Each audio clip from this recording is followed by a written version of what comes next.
Hi, I'm Brayden. I'm Ryan. I'm Kayden. And this is our IoT project. We are currently testing the temperature sensor application of it. So we have two different temperature sensors, each connected to one argon, as well as a third that acts as a home base. You can see one's currently in a cup of hot water, not quite boiling, but quite hot, and one in a cup of ice water. This uses bidirectional communication, so not only do each of these sensors send their data to the home base, but the home base actually sends the command to record to each of these. That is currently being controlled on this monitor here. On this monitor will be the live feed of every event being published by an Argon, and then up on this main monitor is the overall dashboard. So a webhook actually takes the data being published by the home base that has been compiled from each of the sensors and then sends it to this. So in order to actually send the data, I'll call this start record function, and you'll see that it sends that out. So you'll see one is currently, it's around about 6 degrees in the ice water, around about 90, 93 in the hot water.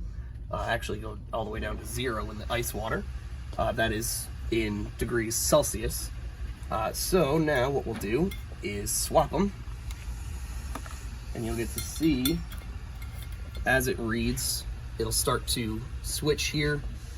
So IoT 1 is currently published at 7, already going down to about 50. So they'll actually kind of pass each other, swap the other way, and you can see that occurring on the graphs here. Sensor 1, which is this one here, is now going from 0, but it was in the ice water, up towards 100, which is roughly boiling temperature. And then this has gone down from 90 and is now going to approach 0. You can see it's all the way down to 10. You'll also notice that it actually gets published twice the temperature.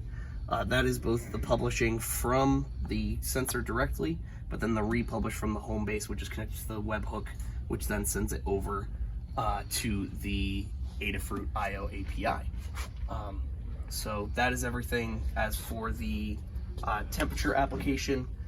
This will also be able to be used in the future with a flow sensor, but because the dyno is not currently wired up with a harness, we cannot currently test that, but this at least proves that the bidirectional communication code as well as the temperature sensors are working.